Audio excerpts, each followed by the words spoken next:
by reevaluating their sourcing, their production, the consumption. So essentially the circularity and the supply chain, as well as the waste management practices to ensure that the clothes that we wear and the fabrics and other materials that we use every day in our built environment truly advance that tide of sustainability. As we know, the linear economic model of take, make, dispose has created countless environmental crises, whether it's fast fashion or whether it's disposable materials and furniture fixtures and other types of equipment. When we extract these resources from the earth that eventually then get returned to waste, decisions must be made on how that waste is handled and where it goes in order to allow for us to continue to have not only a sustainable culture in society, but a regenerative one that's giving back more than what it's taking.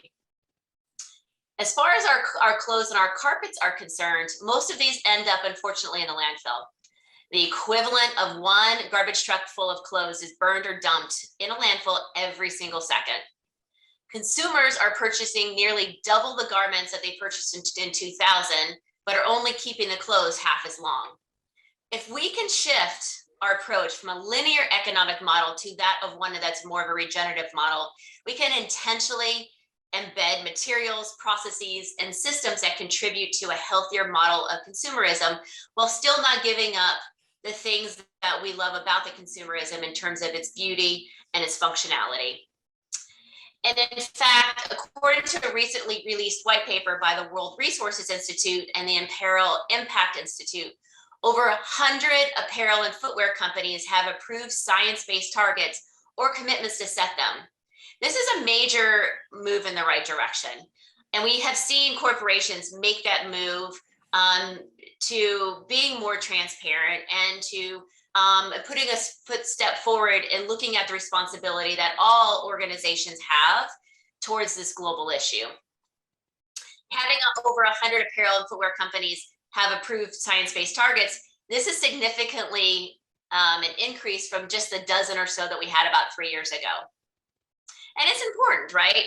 Because the data from the Sustainable Apparel Coalition estimates that the apparel sector emissions from the apparel sector are about 1.25 gigatons of carbon dioxide equivalent in 2019. That's roughly 2 to 8% of what the annual global greenhouse gas emissions are. We'll talk a little bit more about why it's 2 to 8%, because the data is kind of a little bit all over the place.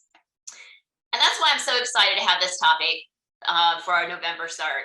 You know, today we're going to explore how different corners of the textile industry are looking to the future and committing to cyclical, responsible, and ethical model that contributes to a regenerative global economy. A global economy that gives back more than what we extract from it. And with that, I want to take a moment to introduce our amazing panelists for today. So I'm going to just invite them to introduce themselves, and then we'll jump right into the moderated discussion. So first up is Diana Roseberg with Gap. Hi, thanks for having me. Good morning and possibly good afternoon to everyone. I'm calling in actually from Moab, Utah. Though Gap Inc. is headquartered in San Francisco, and Gap Inc. I'm sure everyone's probably familiar with, but we are a portfolio brand of Gap, Old Navy, Banana Republic, and Athleta. And so as a $16 billion company, we are definitely very much on the forefront of the global stage of this sustainability work. I specifically work on our global sustainability team managing product sustainability.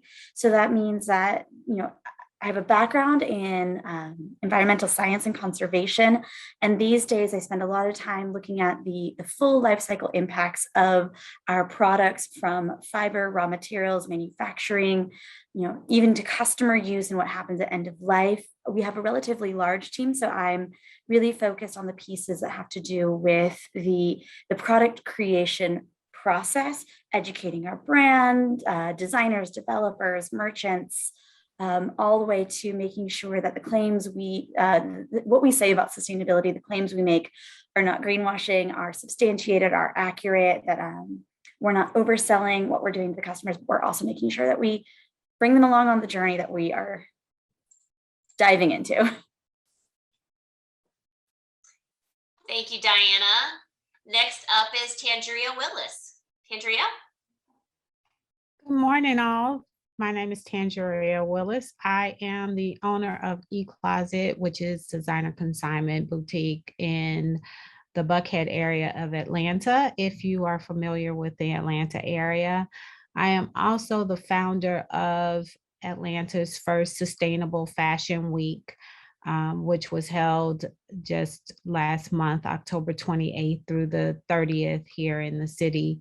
I am committed to really bringing awareness to consumers and buyers and brands to be able to, because I think one of the challenges is that most people don't know how to or where to find sustainable products. And so I'm committed to the education of it as well as how to purchase. My background is, I know, don't scream, electrical engineering. Which is very different. However, I see a lot in the science in the process of sustainability and in textiles. So I'm excited to join the conversation. Thank you guys for having me. Thank you so much, Tandria. And it's okay, I'm a chemical engineer, so engineers gotta stick together. And last but certainly not least is Joey Shea, who's with the mission activation team over at Interface. Joey? Hey, thanks, Andrea. Good morning, everybody. Andrea, you're in really good company. Trust me, you fit in better than I do with this crew right now. It's really a pleasure to be back here. I know some of you in the audience and certainly some of you on the phone from Southface. I used to work with Southface, used to work with START. So it's cool to be back here as one of the talking heads.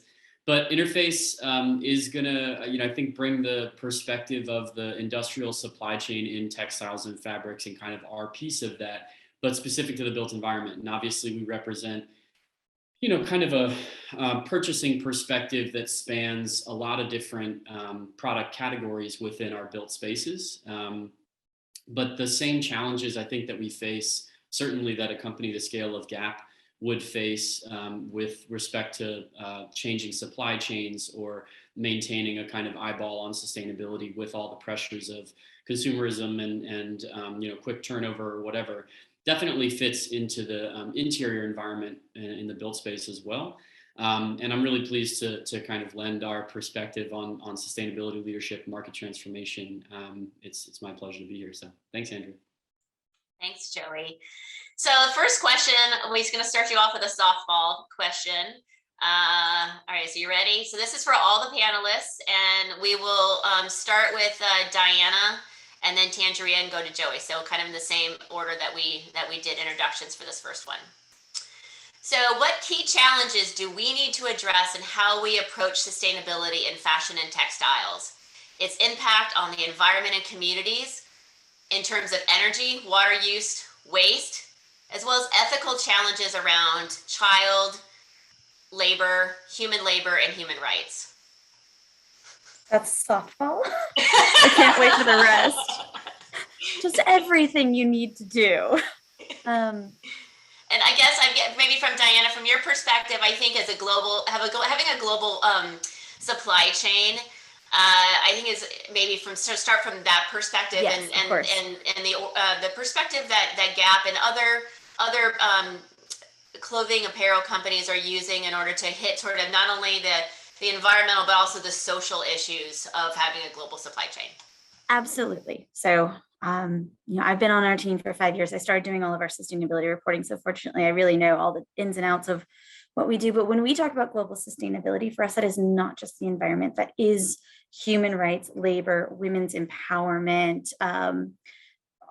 It's our values group. And we include sustainability in all aspects of that. And so our overarching strategy does not isolate any individual issue. One of our key programs is our Women in Water initiative, which we actually operate a big chunk of with USAID, the U.S. Institute for International Development, in which we are not only working to reduce water in manufacturing, address it in the supply chain, but also say that in the communities in which we operate globally, we are helping ensure access to clean, safe water. We are helping unlock funding for community water projects. So we really approach it from a very broad view. And of course, as a company of our size, we have a large sustainability team. For the human rights side of things, we keep an eye most closely on what we consider tier one, so our cut and sew facilities where we're actually purchasing goods, but we do go deeper into the supply chain to do human rights evaluations. A lot of people associate us with human rights challenges that we and the rest of the industry were facing, back in the 90s or early 2000s, and a lot of the companies that were really exposed during that times are now these days some of the ones with the strongest human rights records and actions in that space, because we learned our lesson there and we were very transparent about we weren't looking, and now we do, but we don't stop the responsibility there. So the human rights piece of our work has been going on for 20 plus years. The environmental piece really started kicking in 8 years ago, and we were one of the first companies to get started on this journey, which in some ways is a little bit terrifying. We should have all been doing it a long, long time ago, but we were one of the first apparel companies to set a science-based target. These days, it's actually maybe a little out of date, and we're re-examining whether or not it needs to be updated to be more aggressive. But so we have to, because there's so much we could be doing, and I could talk about this for way too long, and I want to make sure everyone else has time. We look at it in terms of where we have the most impact and ability to influence what's going on. So we focus on water issues. Our primary crop is primary fiber use is cotton. So we look at cotton as a key fiber for how do we make sure we're sourcing it globally, ethically, as well as reducing the impact of the products we make with it. So it's water. We keep climate always in mind. We're looking into biodiversity concerns, and then of course the human rights issues throughout the supply chain that we want to be making sure that we are not only doing our due diligence, but advancing people's livelihoods. Thanks, Diana. From a more local standpoint, and also from a sustainable fashion standpoint, Tandria, what's your perspective on this question? So yeah, from a grassroots local perspective, my thought is really scream it from the mountaintops. It's education, education, education. So I think most times consumers, they're not really aware of the key role or the role that they can play in sustainability of the fashion industry. One of our key challenges, I think, is awareness, and it doesn't mean just throwing, statistics at them, but really ensuring that they understand what sustainable fashion is, what it means, and how it plays a direct part in their lives, as well as how we make it accessible to them and how we make it more relatable to their everyday lives. I think we also need to address the effects of social media on fashion, and especially fast fashion, because now it's the idea of once worn, you can't wear again, which means it's now discarded. And so we have to be able to address those local smaller things to be able to say, you can wear this again, or this is how you can do this, and really have consumers understand what effects that's having on all of those things that you mentioned, the water, the labor, the challenge, the ethical challenges that we face.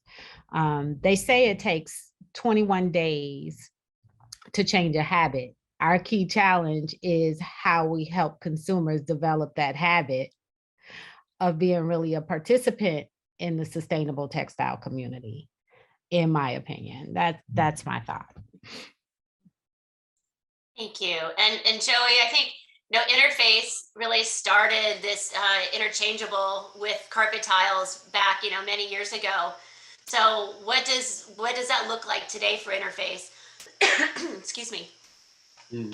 Yeah, I think we probably should contend with a history of supporting through modularity high turnover spaces, right? I think it's probably Interface was definitely a part of a movement that said, don't you want a seasonally changing interior space?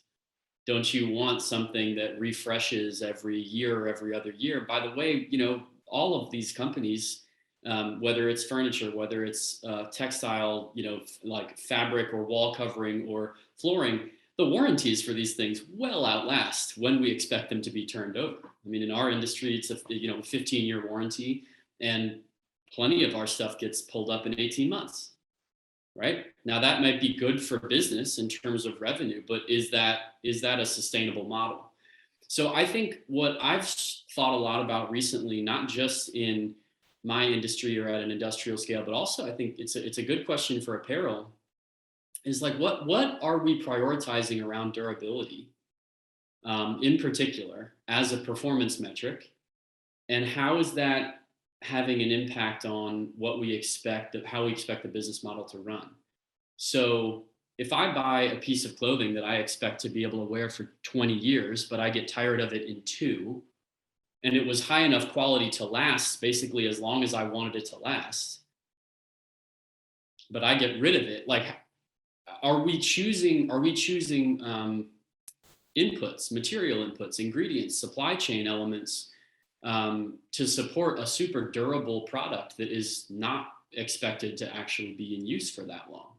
And I'm not putting all of that on the manufacturer. I think, Tanjuria, your point about the kind of culture change or awareness building within consumers is crucial here. We have to decide, are we going to spend X amount for a garment that we love so much, we want to wear frequently, we want to wear it for a long time? Or do we want to spend less for something that we're not going to wear that much? And if that's the case, can we make that out of materials that, maybe we don't need it to, maybe we don't expect it to last, for 200 wearings or whatever. So anyway, I've just been thinking about that from a philosophical perspective, or like an approach. And it really gets me to the concept of extended producer responsibility, and where manufacturers and suppliers can take on additional responsibility to maybe even retain ownership of the products that they sell. And we go toward subscription models, which I'm definitely not steeped in the kind of movements within fashion and apparel, but I know that there is some level of movement around essentially clothing rental, right? Or leasing. But that seems to me that there's a lot of kind of sustainability benefit to that. So I guess from Interface's perspective, we actually face a lot of these same challenges and have faced them for 25 plus years since we learned how to spell sustainability in 1995 within our industry. And so it was actually in the late 90s, early 2000s that we first experimented with a model called the Evergreen Lease, which would actually retain ownership of flooring products and lease it to customers that we would then take back and recycle at the end of its life. It didn't work for all kinds of reasons, but that was part of our approach to kind of thinking about this. And there are a lot of barriers structurally, culturally, economically, to that kind of model working, but it's definitely something that I think every industry needs to consider, whether it is specifically kind of a lease and retaining product ownership, or whether it's some other way to balance consumer desire to get new stuff, right? And the kind of ecological need to not take more stuff to make that stuff in the first place. I'm going to slow down, otherwise I'll spin out of control, Andrew. It's like, eat only what's on your plate. So kind of circling back around education, I think we've touched on it in terms of social media. We've touched on it in terms of consumerism and educating the patrons who are actually purchasing the clothing, the apparel, or in Joey's case, the carpet. But Tanjuria, you have a very specific opportunity to educate when people come into your store. So can you tell us a little bit about what that experience is as a store owner, and how do you use that as a platform providing sustainable and ethical clothing choices to your community? And what's been some of the reaction from the customers who come into your shop? So you're absolutely right. And when I decided to open my showroom, I thought about that for quite some time. How do I make this an educational process and beneficial for my customers? And so I really honed in on the experience for the consumer, because I think that that's a huge part of it. If you want someone to listen, you have to treat them well, right? So it was really all about get them in with the experience. And so I looked at other brands or department stores that really had really high customer service experiences. And I wanted to recreate that in a sustainable way. And so we did the by appointment and the styling services and all of those things that we incorporated, because my goal was really to how do I make my customers love their clothing? If they love their clothing, they keep their clothing. If they keep their clothing, they wear their clothing. And so we really focus on, we are not selling you an item just to make a sale. If you don't love that item, you should not walk out of the door with it.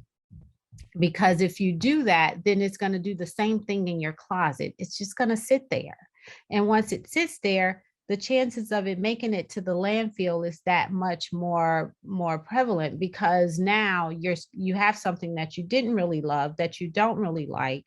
You just bought it because perhaps it was a good price. And so we try to steer our customers away from doing that. And so our goal when they come in is to really give them an experience, to really make them feel good in their clothing, so that when they leave there, they should love everything that they've purchased, and therefore they will wear it and they keep it.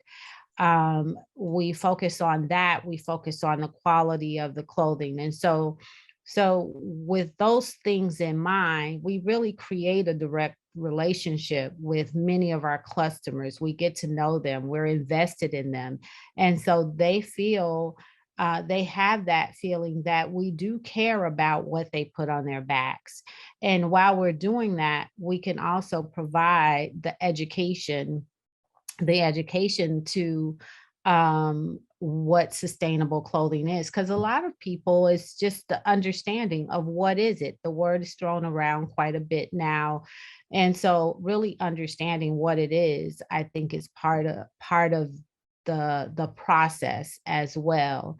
I've had clients come in, I'll give you an example, that come in and say, with other folks and say, I don't shop consigned clothes. I don't like to wear used clothing.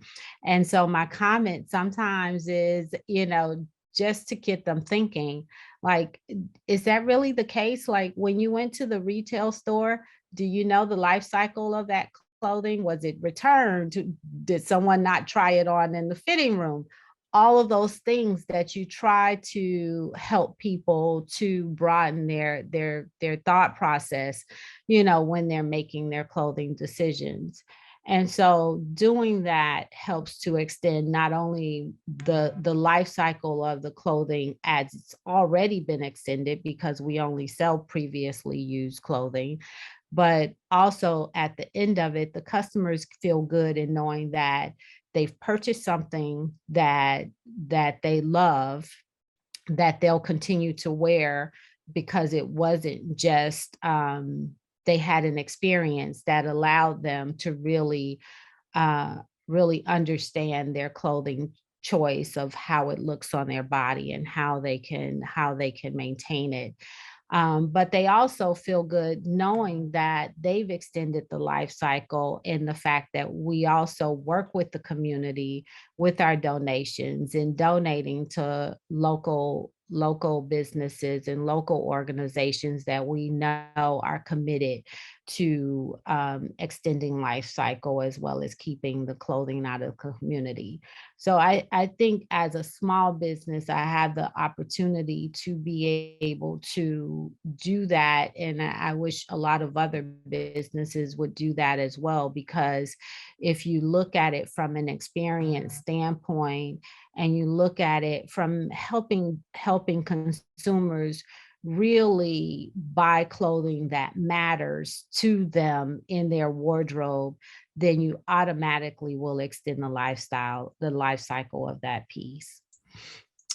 Thank you. And I love that person to person interaction where you can really see the light bulb moments come, as they're thinking about the clothing that they're wearing, and you having that personal experience with them. Yeah. On the other side of that spectrum, Diana, with the different kinds of consumer profiles that you have for the different brands underneath Gap Inc., what techniques does Gap use in order to educate the different types of customer profiles that you have for your different brands? I would say, that's a huge undertaking. When we think about it, more than 1 in 3 Americans regularly shops one of our brands. And that's a huge amount of who's out there. And so we do have pretty good customer segmentation and understanding of who's highly engaged on sustainability, who's interested, and like maybe we'll find it to be a slight benefit, and who truly doesn't care, because those customers are out there too, and they are our customers as well. For us, the education really starts at the company. We are working on educating our company from within, because one of the things we get challenged with the most is people don't believe us if we're talking about sustainability issues. And we are approaching it from the level of, we are making new products and we are trying to make them better. We recognize that we are not sustainable. That word doesn't apply to a system in which we're participating yet. It's a journey.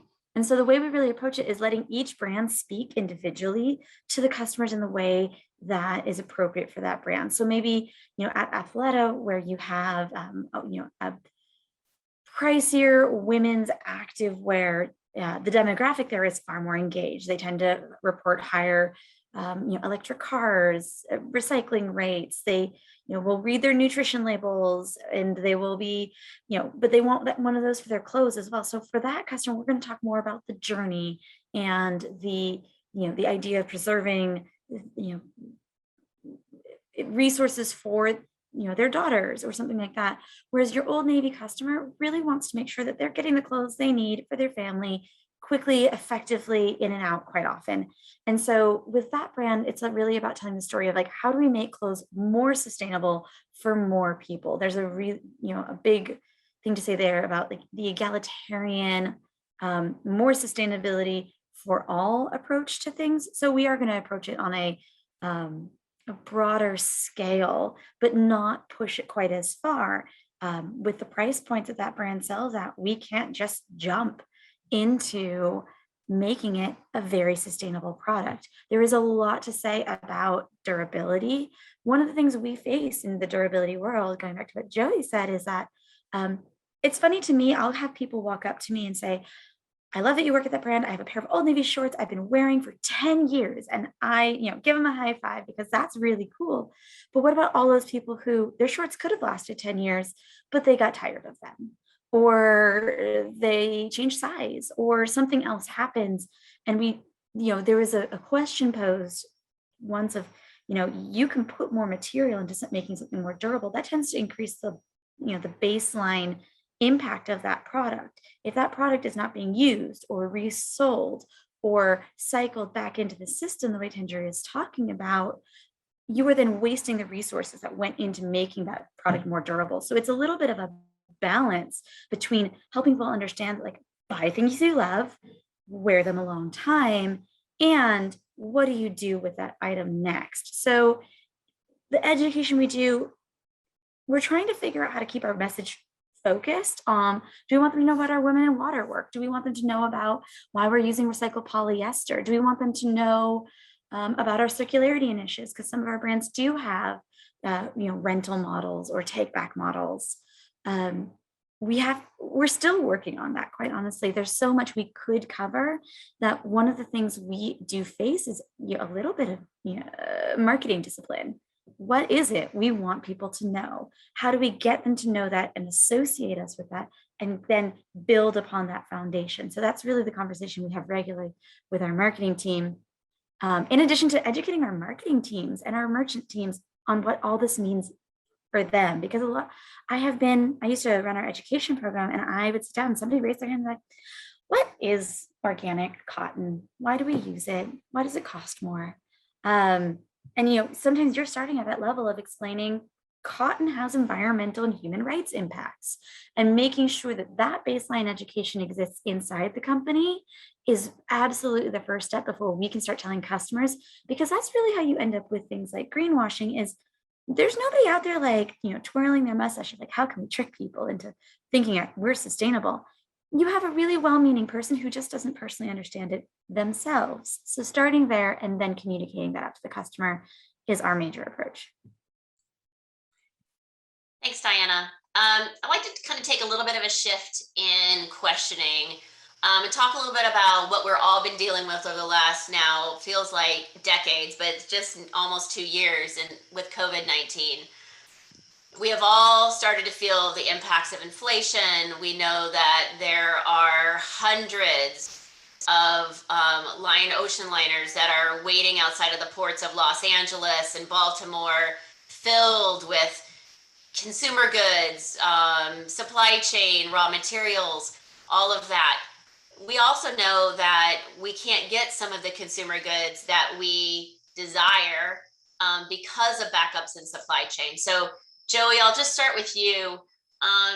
How is COVID-19 impacting the supply chain of Interface, and has that also affected your ability with your different sustainability and net zero initiatives to be able to acquire sustainable materials and to really continue to drive that process?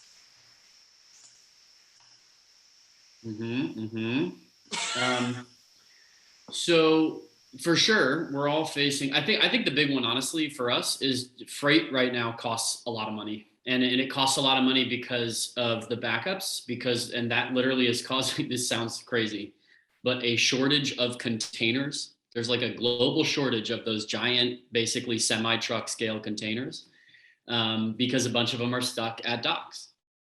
And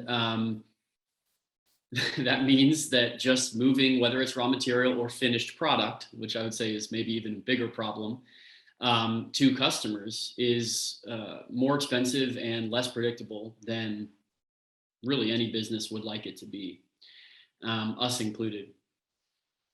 I don't think that our supply chain has been changed more or less than a typical supply chain. And in part, that's because I think we still are working with generally global at scale, big producers of the stuff that we need to make, whether it's carpet tile or other flooring products that we sell. But freight gets in the way of all of it. So that's kind of, I would say that's the tactical, that's the immediate impact. I'll just make a quick comment on kind of like, sustainable material in the supply chain. And I think that there's a bias toward assuming or thinking or hoping maybe that higher quality, lower impact material is going to come from closer to home. And so there's an idea that like local ingredients are going to be your sustainable ingredients. Sometimes that's true, not always. And it doesn't have to be true. We can still get high quality product. We can still get high quality inputs, with a lower impact, even if they come from half a world away. It has so much more to do with how they are obtained and procured, whether or what kind of recyclability or recycling has happened. So for example, post-industrial or post-consumer content coming in the key areas of our supply chain where there's real environmental impact and carbon footprint to be considered, that doesn't have to come from down the street for it to still be a better product, right? So to be very specific about that, and to relate it to this kind of textile conversation, just give me 1 minute to explain. I think one of Interface's greatest impacts and frankly achievements in our history of kind of pursuing sustainability goals has been to seed the market for demand for recycled nylon. Nylon fiber is a super high performance plastic that takes a lot of energy to produce. It just does. It's a high footprint product, but it is kind of brilliant It is very wear resistant. It's very resilient. It takes color really well. It doesn't, yeah, anyway, it's just a great product, right? It's a great material. And so in the early 2000s, Ray Anderson sat across from the world's largest nylon yarn suppliers and said to them, hey, first person to bring me recycled content in your nylon wins all my new styles, all my new business. And we were we're a global player in terms of nylon procurement. So that really got people's attention, but it wasn't done. It wasn't even seen as technically feasible, much less economically feasible. And so that was a big shift. And cut to today, there's 100% recycled nylon, 50% post-consumer and 50% post-industrial. So that's that's a huge change in the supply chain of where that material comes from and what it means and what the impact is. And we're working with global suppliers to procure that. And in fact, one key global supplier, Aquafil, who is kind of our major partner in pursuing that, that supply of material, has been supplying that now not only to our entire industry for years, but actually to other industries in apparel, actually, for example. So that's had a ripple effect. But my point there is that that's a much lower impact version of nylon. And it does not come from right near our manufacturing plants or right near our apparel, company partners manufacturing plants. But it is still a much lower environmental impact material input than getting a local nylon necessarily. So I don't want to. I'm trying not to kind of go too deep down this rabbit hole, but I just want to phrase that I think that the supply chain challenges we're facing because of COVID-19, I do think we need to think very hard about resilience, but that does not mean that the answer is always just get stuff from more local. It means that we need to maintain the demand for and the systems for procurement from the best possible sources. Diana or Tangeria, do you have anything to add with regards to the supply chain and COVID-19 and how that's affecting your businesses? I'm happy to pop in. I mean, just knowing that it really affects us. And there's some really good chat happening, and I really want to answer those questions as well. But I know we can kind of hope. But to quickly answer one of them, from a life cycle assessment perspective, supply chain transport is only 2 to 3% of the total carbon footprint of a product throughout its life cycle. So while it is something we pay attention to, and we work with shipping companies in the upstream as well as like UPS and USPS in the downstream, for us the major challenge is not only our products not moving to factories onshore and to our stores, there is not enough recycled polyester in the world to fulfill our demand. That does not exist. The apparel industry has started making pledges. I think something like 30% of apparel, or companies representing about 30% of the apparel industry, set goals. And a bunch of us have recently set goals that we will source 45%, at least 45% of our polyester from recycled sources by 2025. However, that supply chain doesn't exist yet. So we are trying to send market signals, but this year especially, COVID's not just affecting things from pileups at ports, but cotton isn't being harvested. Factories aren't running. Vietnam shut down, is our largest supplying country. They shut down all their factories for 8 weeks. Not only does it affect our ability to create and sell products, sure, but those are people whose livelihoods have been completely disrupted. There is an estimate that our supply chain from globally brings in the labor of up to 10 million people, which is absolutely staggering to think about. When that supply chain breaks down, it doesn't just affect what happens here in stores. We have a global store footprint, but it also is people's livelihoods all up and down the supply chain who are not getting paid, factories that are not able to fulfill orders and then ask them to work 12-hour days in order to fulfill much faster. So the ripple effects aren't just what we see on the shelves or what we're experiencing as customers. Like, thinking about it from a global workplace, it has caused probably unfathomable disruption in both the business, but also in people's lives.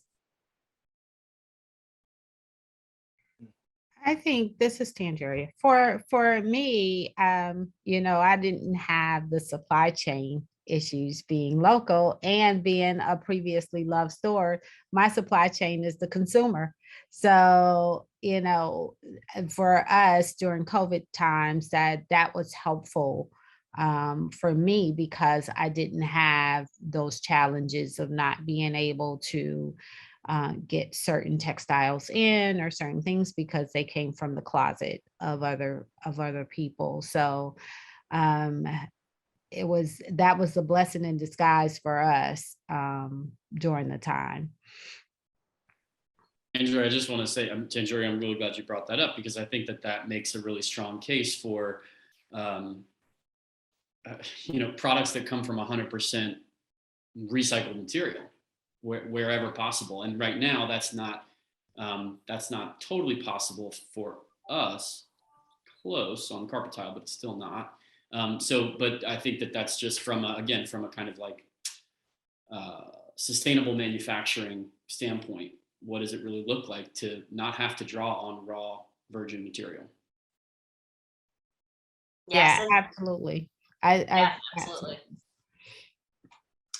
It's kind of the same thing, with the bridge to the built environment, right? It's always better to create new structures on areas that have already been developed as opposed to looking for green spaces or green places or places that have not been developed previously.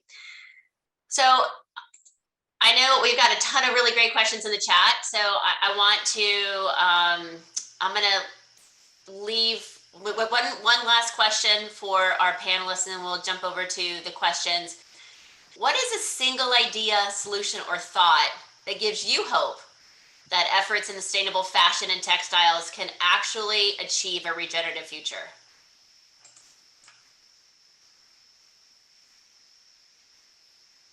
Who wants to Andrea, I'm still waiting for the softball question. Have you never been on one of my panels before? That is a softball question. I'll jump in since I'm off mute. I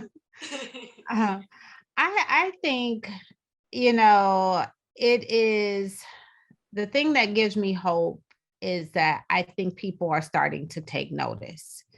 And people are starting to want to understand. It always starts, you have to want to understand in order for it to move anywhere. And I think people are now starting to ask the question. They're asking the question of what truly is sustainable textile. How can I be a part of that? They're in their shock and awe moment when you say that it takes, 2,400 liters of water to make a t-shirt. Oh my God. I think that's the starting point.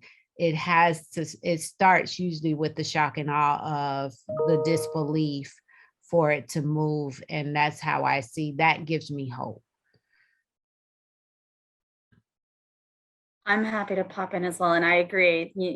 These are huge questions. And it reminds me of, if anyone here listens to the How to Save the Planet podcast, at the end of each episode, Dr. Ayanna Elizabeth Johnson says, how effed are we?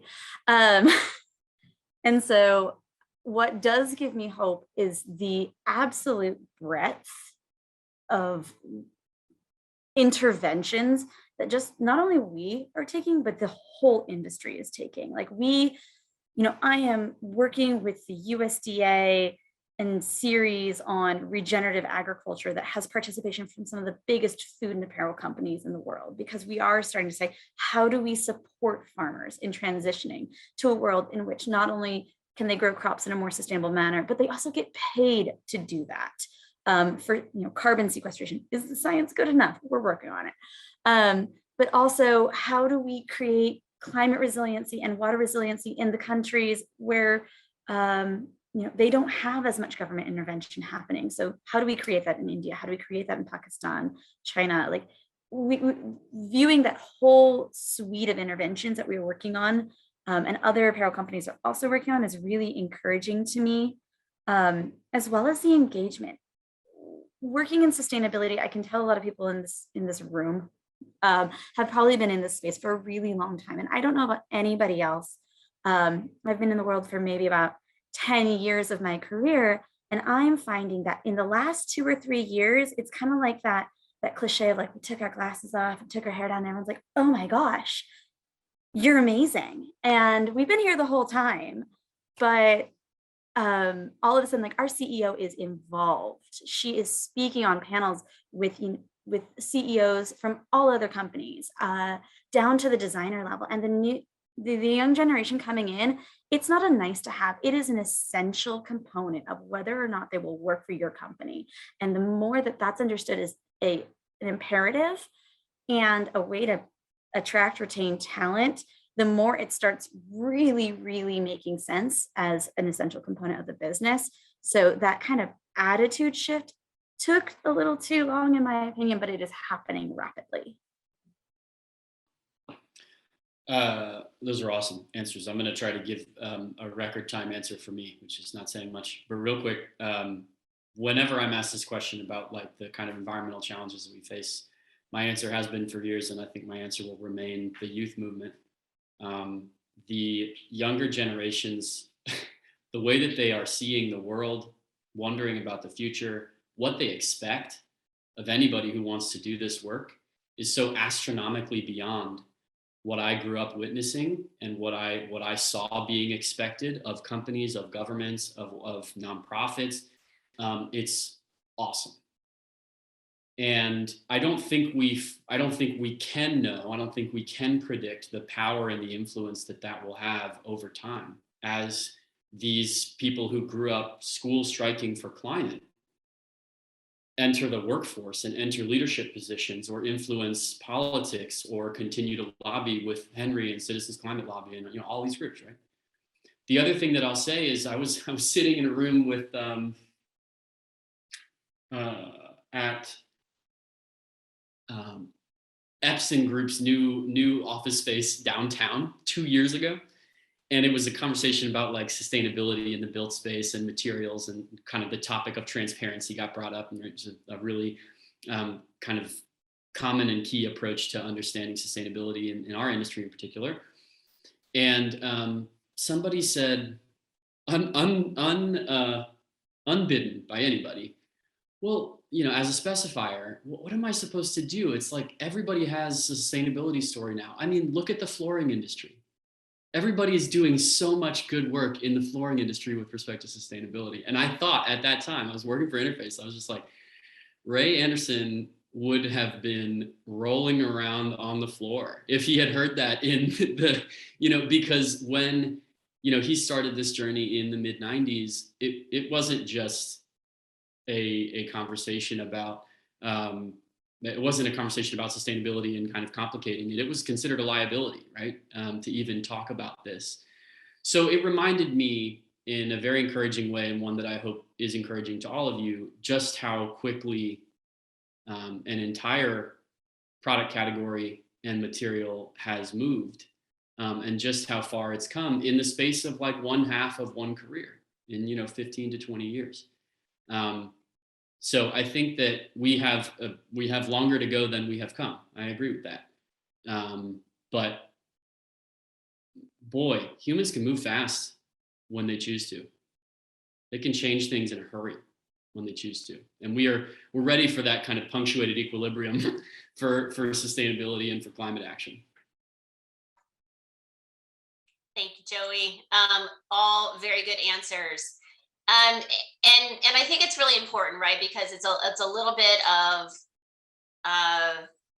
externalities pushing companies and internal expertise pushing inward. So you have both of these, the physics, right, of consumerism, both internally pushing out and consumers pushing in. And it's really going to take all aspects of that to really move the movement forward.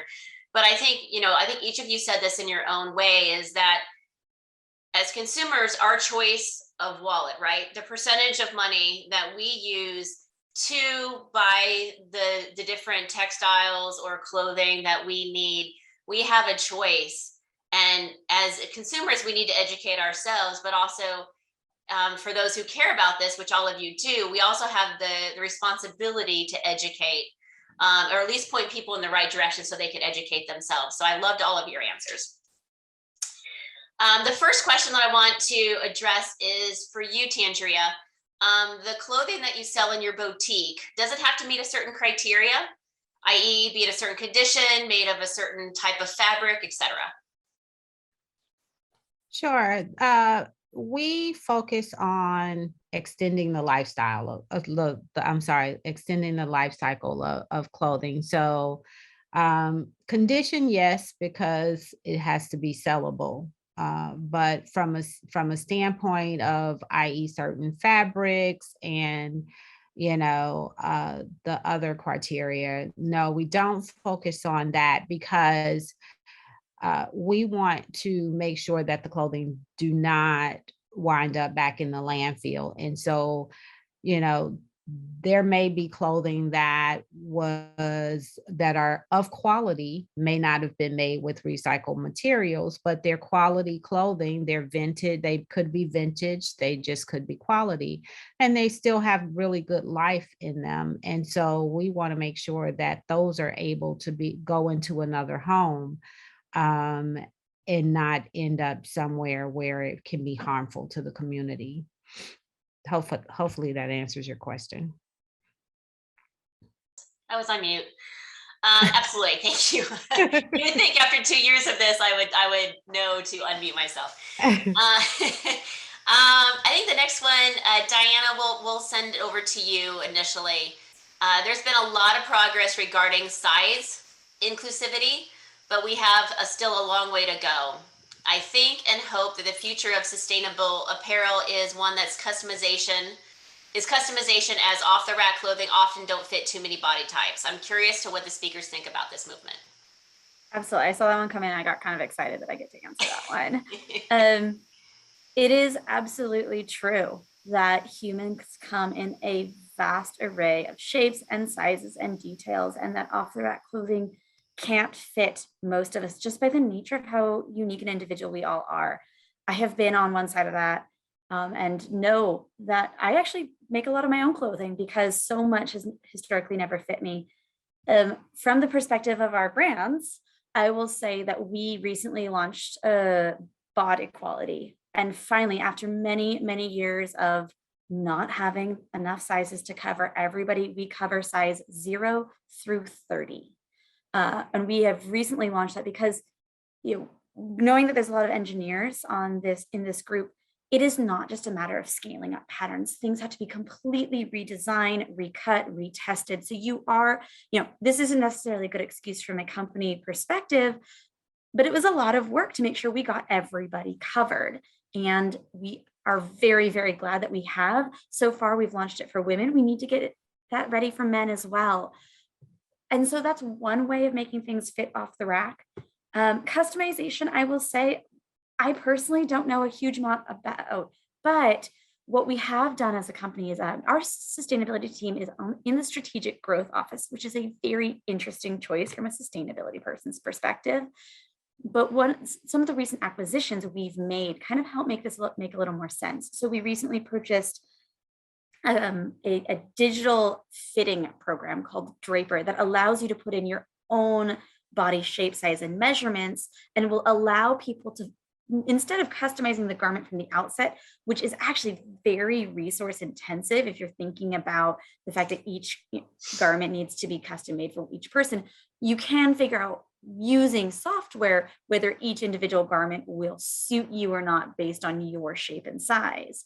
And so I think that's one way that the customization or digitization of the shopping experience is really changing, especially as so many people move to e-commerce. People aren't going into stores unless they have a close, fond experience. And small boutiques are hopefully thriving in this new environment because people have that personal experience, whereas the big stores, people just order it online and then send it back. So I'm hopeful that really helps decrease the amount of unnecessary purchases which would lower the amount of unnecessary shipping and returning, but also allow people to get clothes that will fit them better. And I'll also put in a plug for the fact that it's really hard for us to all expect that clothes can and should fit us perfectly off the rack. And I'm a big fan of supporting your local tailor to make sure that what you get does fit you correctly.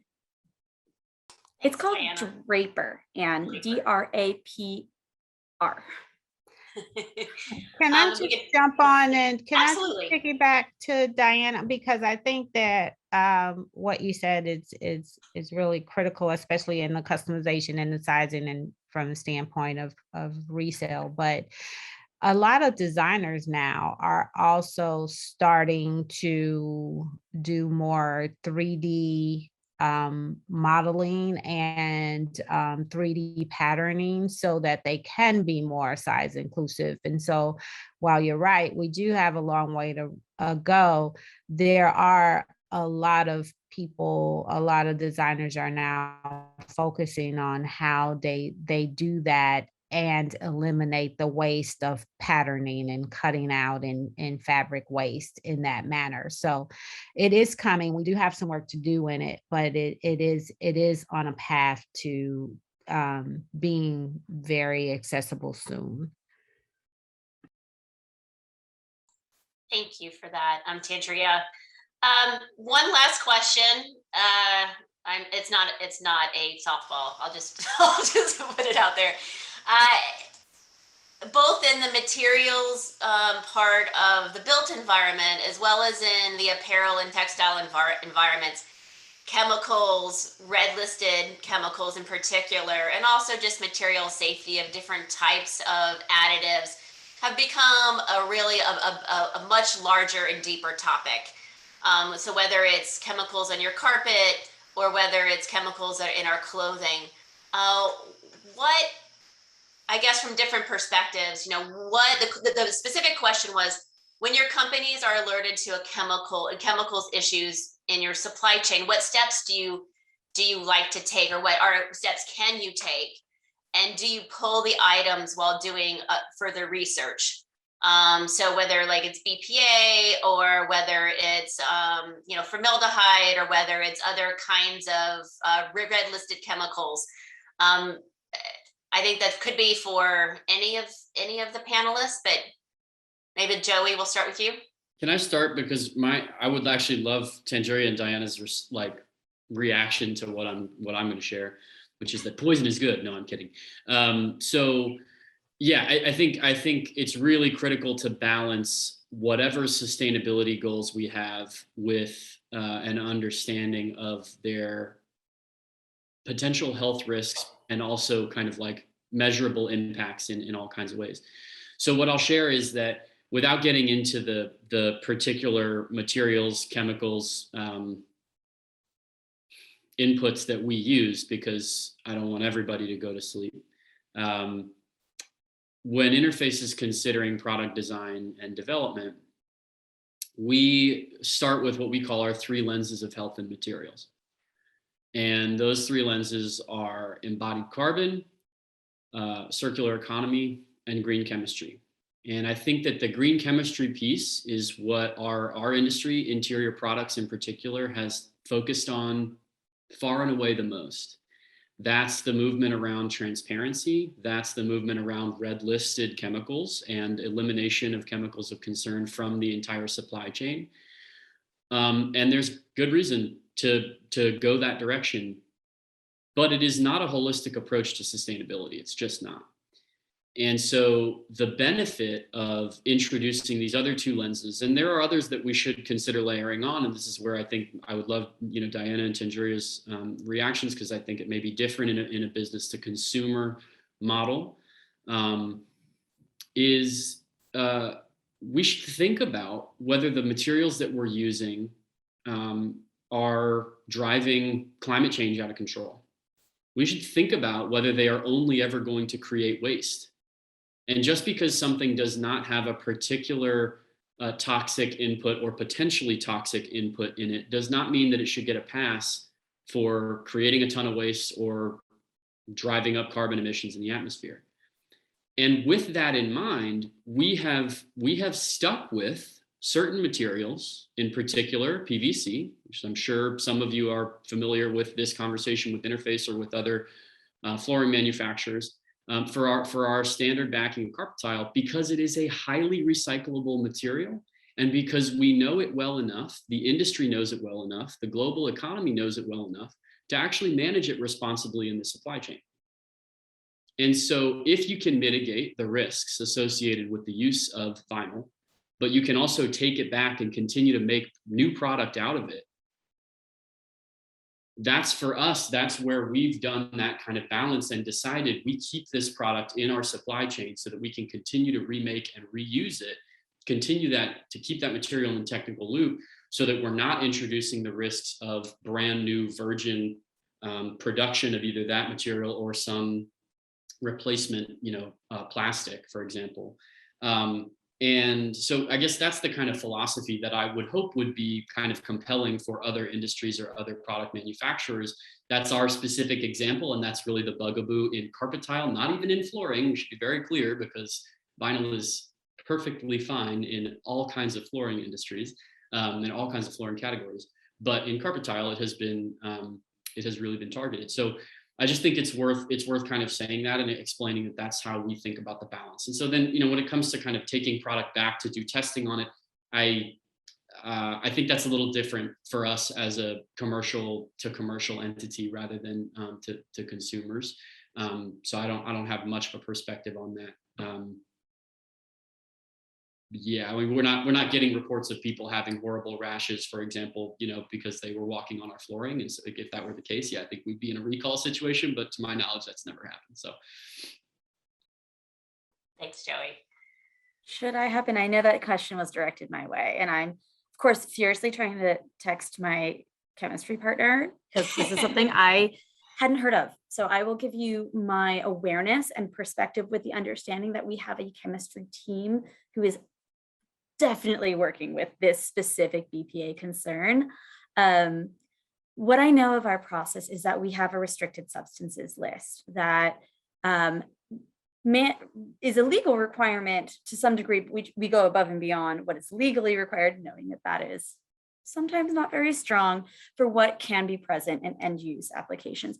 I don't know if BPA concentrations is a recommended or a legal requirement. So I'm going to not try to make any statements there about whether or not we were within legal compliance. If not, that was a big whoopsie. However, BPA can be a precursor chemistry into polyester. So knowing that modern socks are made with elastane spandex, which is in and of itself a pretty tricky and chemically and environmentally challenging material to produce, as well as polyester, those precursor chemistries definitely are ending up in the end product. So what we do when something like this comes up is, yes, we pull the products. We start immediately going back to the manufacturer and asking what chemical formulations they use. To the vast majority, so long as something is compliant with our restricted substances list at the back end, which we test for in the selective sampling, we also have an MRSL, a manufacturing restricted substances list of what cannot be used as a precursor chemistry. Most of that does not end up in a form that will actually exist in your clothing, but we are trying to move towards that greener chemistry understanding, with the knowledge that when we switch out one chemistry, there is not often a perfect replacement. So you can see that with BPA has been phased out, and it is an estrogen, but it's also a softener. And so every single plastic utilization, to what Joey says, these are kind of miracle materials that do things that we have not been able to replicate in other fashions. So to get a polyester that forms to your body, or an elastane that keeps your jeans looking nice or your socks up, so all the way to the poly bags that are see-through and flexible, the chemistry that we use to make that, if we replace it with another one, we might be replacing it with a worse chemistry. So we see that in the switch from BPA in, say, like baby products, can linings, water balls, that was switched to BPS. which didn't have as bad of an environmental reputation at the time, but is just as harmful. So there is kind of a consideration to take into place. And yes, we get asked all the time about what our plans are to move away from things like that entirely, definitely under consideration. But the process, I'm getting a little scattered here. The process is we pull the product, we check with the manufacturer, because a lot of times they're manufacturing items to our specifications, but the chemistries they use are proprietary. So we don't get those up front, but then we will go back and do an investigative process. There could be penalties involved. And often by product line, we re-examine how we make those products. So, there are so many different chemistries out there. The apparel industry is one of the largest kind of fates of a lot of industrial chemistries. It actually kind of blows my mind. And I think if I remember correctly, there's something like 80,000 different chemistries derived from fossil fuels. And the apparel industry interacts with a very large percentage of them in terms of dyes, in terms of finishes, in terms of precursor chemistries to make flip-flops to stretchy jeans. So it's a pretty vast task, and I don't envy our chemistry team, the amount of different items they are checking for both compliance and then moving into a greener chemistry. But I know that that is not something we're trying to do. It is something we're trying to avoid. So my answer is not as sophisticated. From a very grassroots standpoint, we focus, we don't have all of, I'm sorry, backing up. Using previously loved and doing previously loved clothing, you don't always have the knowledge of what it took to make that product. So we don't have the history of the garment, of the manufacturing, of the chemistry, makeup, and that stuff. So what we do is we look at, and I guess this is a kind of a correction to my last statement. I think that the last question that I think Amani posed, what we do, there are brands that we do not accept because of the history of their products. And so that's our way of trying to do our part to address the chemical waste, especially from a resale standpoint for what we can do currently. As we start to evolve, we'll know more about how we can test and understand what is in that clothing. But for now, we're very small scale. How can we do our part? And that's kind of how we address it, by making sure that brands that we know are the culprits or have some culpability in that, we try not to sell those brands. However, we do offer to discard them with some of our partners that we know will discard them in a safe and ethical way. That's amazing. And with that, Tandria, you had the last word. We are at time, so I'm going to hand it back over to Peter here in about 10 seconds, but I just wanted to say thank you. For those of you who are in Atlanta, please go visit Tandria at eCloset. Carpet tiles are great, and as is the Gap brand. So thank you so much to Diana, to Tandria, and to Joey for joining us, and to the wonderful South Face team for putting on this month's SART and just letting me do the easy part, which is just to moderate it. So with that, I will turn it back over to Peter. Thank you, Andrea. That was a phenomenal conversation. I'm in awe of the knowledge that our panelists were able to bring today. I hope everybody learned something. I certainly did. I don't think I will be approaching the purchase of my wardrobe in the same way. So I really appreciate that. Diana, Tandria, Joey, thank you so much for joining us today. It's so great to have just, experts in their field to join us at South Face and talk about these issues. Andrea, thank you for moderating. I really appreciate it, and for driving that conversation. It's very enlightening for everyone. And thank you to everyone that came out today. Thank you for your comments, and the chat box was flowing, so I really enjoyed seeing that, and there was some great discussion going on there. So be on the lookout for our next roundtable. It should be in February, and we'll get a specific date and topic out to you all soon. So I really appreciate you being here with us, and can't wait for you to join the next one.